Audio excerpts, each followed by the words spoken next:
en sixième, déjà, la classe de sixième, on vous a parlé de ce que c'est une équation. On vous a dit que c'est une égalité dans laquelle se trouve une inconnue. Par exemple, en termes d'égalité, vous savez que 2 plus 4 égale 6, c'est une égalité. Mais si je mets x plus 2 égale 6, c'est aussi une égalité. Mais la différence entre cette égalité et 2 plus 4 égale 6, c'est qu'ici, il y a un nombre x réel que je connais, donc je ne connais pas la valeur. Et ce nombre dont on ne connaît pas encore la valeur est appelé une inconnue. Donc une égalité, on vous a dit de classe sixième que c'est une équation plutôt, est une égalité dans laquelle il y a une inconnue.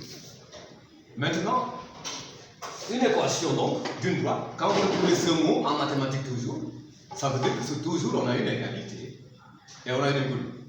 Mais ici les inconnues c'est quoi? On vous a déjà dit dans une leçon précédente que tout point M du plan, dans un plan menu repère OIJ, qu'il soit quelconque, qu'il soit orthogonal ou orthonormal, peu importe, tout point M d'un plan menu de repère OIJ est repéré et déterminé par la connaissance d'un premier nombre qu'on appelle son abscisse x, qui est désigné souvent par la lettre x, et d'un deuxième nombre, toujours réel, qui est désigné par la lettre y, qui est appelée ordonnée. Donc x désigne l'abscisse du point M, et y désigne l'ordonnée de ce point. Et on vous a dit que c'est un couple de coordonnées, on dit que x, y, x faut dire y en parenthèse, est le couple de coordonnées du point M. Et vous savez que dans un couple, il y a un ordre. Par exemple, le couple 2-3 est différent du couple 3-2. Dans le couple, l'ordre est très important et à respecter. Mais donc, ici, donc, dans le grand tour de notre classe, on va parler de la définition d'une équation d'une droite. Donc, l'équation d'une droite, c'est quoi? On appelle l'équation d'une droite l'égalité traduisant la relation qu'il y a entre les abscisses et ou les ordonnées des points de cette droite. Pourquoi et où? Et où c'est du français, hein? C'est pas des mathématiques. Et où ça veut dire qu'on peut avoir dans cette égalité, dans cette relation, l'abscisse et l'ordonnée en même temps. Comme on peut avoir seulement l'abscisse, à ce moment on dit et. La relation traduite. Donc ici on a dit la relation de l'égalité traduisant la relation existant entre les abscisses et les ordonnées des points. Quand on a l'abscisse et l'ordonnée qui sont en même temps présentes dans cette égalité, on parle de R. Mais quand on a que l'abscisse qui est présente, comme par exemple x égale quelque chose égale 8, là on dit que c'est l'abscisse seulement qui est présente, c'est pourquoi on dit il peut y avoir l'abscisse et l'ordonnée, comme il peut y avoir l'abscisse seulement, ou bien l'ordonnée seulement. Donc on appelle l'équation l'égalité traduisant la relation liant les abscisses et les ordonnées des points de cette droite. Maintenant pour la lecture, parce que si on veut déterminer l'équation d'une droite, souvent vous allez rencontrer par exemple à droite D, ici notre droite on l'appelle D. Pourquoi on a mis 2 points? C'est pour dire que D a pour équation. Par exemple, vous rencontrez quelque part x plus 3 moins 1 égale 0. On va dire que D, on lit D a pour équation x plus y moins 3 plus y moins 3 égale moins 1 plutôt égale 0. C'est comme ça qu'on lit D, 2 points, ça veut dire D a pour équation. Ensuite, n'oublions pas, on en a déjà dit, si M appartient à un repère, M est un point du plan qui est bien muni d'un repère OIJ, on dit que M est désigné par un couple de coordonnées x, y. Donc ça veut dire que vecteur OM, on est dans l'origine du repère, égale x fois vecteur OI plus y fois vecteur OJ. Ça, vous avez vu une égalité, vous avez vu dans les calculs vectoriels. Bien. Ensuite, l'autre élément dont on a besoin pour pouvoir déterminer les équations de droite, c'est une condition, la condition concernant la collinéarité de deux vecteurs. On vous a dit que si un vecteur U de couple de coordonnées x, y, et un vecteur V de couple de coordonnées x', y' sont collinaires, alors vous avez l'égalité des produits en croix des abscisses et des ordonnées. Autrement dit, x fois y' égale y fois x', b égale x' fois y. Ça, c'est la condition de collinéarité de deux vecteurs. On vous a dit que deux vecteurs sont collinaires. Deux vecteurs sont collinaires, ça veut dire que c'est deux vecteurs qui ont la même direction. Et on vous a parlé de direction. C'est un ensemble infini de droites parallèles. Parce que droites parallèles, il y en a une infinité dans le plan. Une direction, c'est un ensemble infini de droites parallèles. Donc, si deux vecteurs ont la même direction, on peut dire aussi que ces deux vecteurs sont collinaires. Donc, on aura besoin essentiellement de cette propriété concernant la condition de collinéarité de deux vecteurs, les produits en croix des abscisses et des ordonnées qui seront égaux. Donc, x fois y' égale x' fois y. Bien, on aura besoin plus tard aussi, dans ce même chapitre, de la condition d'orthogonalité de deux vecteurs, mais dans un repère orthonormal. La condition d'orthogonalité de deux vecteurs, c'est dans un repère orthonormal. On aura besoin de cela, mais plus tard. La condition d'orthogonalité dit, si U, vecteur U a pour couple de coordonnées x, y, et vecteur V a pour couple de coordonnées x', y', alors la somme des produits des abscisses et des produits des ordonnées est égale à 0. Donc x' plus y' égale 0. Mais cela dit, on va passer donc à notre grand 2 qui concerne les équations d'une droite. Comment on fait pour trouver les équations d'une droite? Je vous ai dit tantôt qu'on aura besoin de la condition de collinéarité de deux vecteurs. Ici, on va s'intéresser, mais l'axe des abscisses qui est là, x', et l'axe des ordonnées sont des droites. On vous a dit depuis la classe de 6e, quand on faisait symétrie orthogonale, on vous a dit symétrie d'axe, orthogonale d'axe D. D est une droite, hein? On peut dire axe ou droite. Et ici, on préfère utiliser le mot axe pour axe des abscisses. Au lieu de dire droite des abscisses, on dit axe des abscisses. Et ici, y' est l'axe des ordonnées. Bien, O est l'origine de repère et I est le point de l'axe des abscisses tel que le point I a pour couple de coordonnées 1, 0, 1. Et J est le point unité sur l'axe des ordonnées. Et on sait que J a pour couple de coordonnées 0, 1.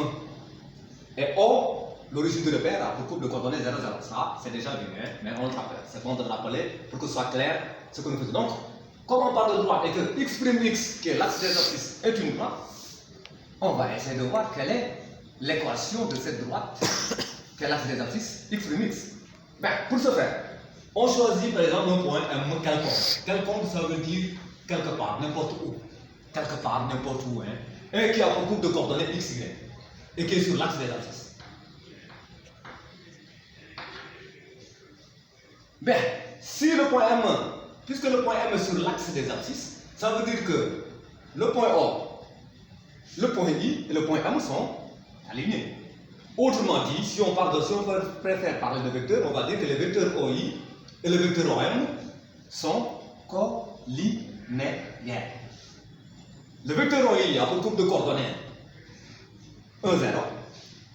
Et le vecteur OM aura pour couple de coordonnées x, y, puisque O est l'origine de l'EP. Ça, c'est déjà vu avant. Ben donc, on écrira vecteur OI, donc collinaire au vecteur OM. Et la condition de collinéarité, tout à l'heure, on l'a rappelé.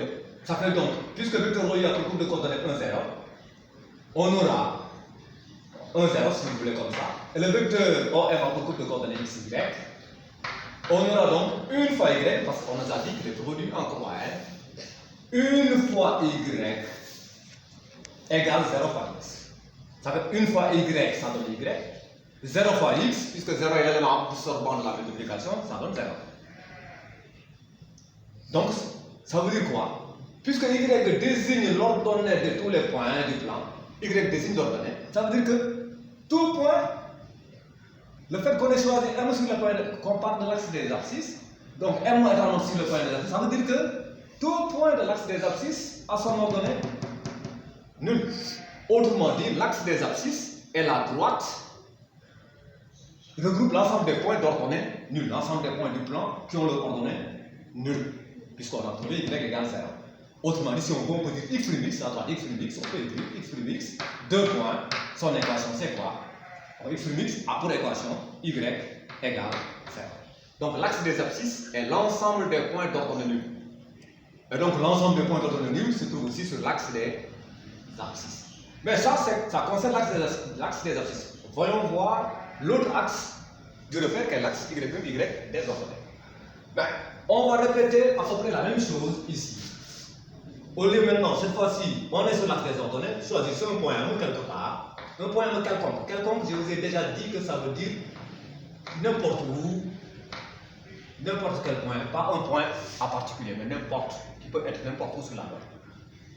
Bien, le point M a pour groupe de coordonnées x, y. Si on fait le même raisonnement que tout à l'heure avec l'axe des abscisses, ça veut dire que le point O, le point J et le point M sont alignés. Mais ça veut dire que si on passe à les vecteurs OJ et vecteurs OM sont collinaires. Vecteur OJ étant collinaire au vecteur OM, et on sait que vecteur OJ a pour couple de coordonnées, vecteur OJ a pour couple de coordonnées 0, 1. Et vecteur OM a pour couple de coordonnées, puisqu'elle a pour couple de coordonnées XY, XY. Et ces vecteurs, ces deux vecteurs, on nous dit qu'ils sont collinaires. La même règle s'applique. Condition de collinarité, produit en croix des abscisses en croix, donc abscisse par ordonnée égale ordonnée par abscisse là-bas. Donc ça nous donne donc que 0 fois y, ou bien si vous préférez, je peux commencer par 1 fois x, 1 fois x égale 0 fois y. Un est l'élément de la multiplication, donc 1 fois x donne x, et 0 est l'élément absorbant de la multiplication, ça fait 0 fois y, c'est 0. Cela donne donc quoi? Cela veut dire quoi? Donc tous les points qui sont sur l'axe des abscisses, de désordonnées autant pour moi, tous les points qui se trouvent sur l'axe des ordonnées, à son, puisque x désigne l'abscisse du point. Donc, x a son abscisse qui est nulle. Tout point de l'axe des ordonnées a son abscisse qui est nulle. Ça veut dire que l'axe des ordonnées est l'ensemble des points d'abscisse nulle. Donc ça veut dire que tout point qui se trouve sur l'axe des abscisses, sur des désordonnées autant pour moi, encore une fois, a son abscisse qui est nulle. Ben. Or, quelle est l'origine de l'EPER? Ce groupe de coordonnées c'est 0, 0, son ordonnée c'est 0, son ordonnée est nulle. D'accord? Bien. Donc, on va écrire que y', qui est l'axe des ordonnées, a pour équation, donc on met 2 points, x égale 0. Donc, tout point de l'axe des ordonnées a son abscisse nulle.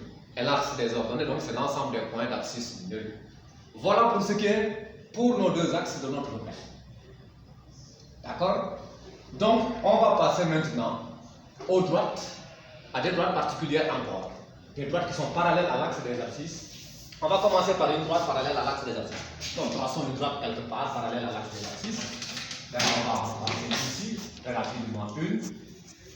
Okay. Bien, cette droite découpe l'axe des ordonnées, mettons en C de couple de coordonnées. C de couple de coordonnées. Puisque c'est sur l'axe des ordonnées, son abscisse est lunaire. 0, donc supposons que son ordonnée soit 4. Et maintenant, choisissons un point M quelconque de couple de coordonnées x, y sur la droite.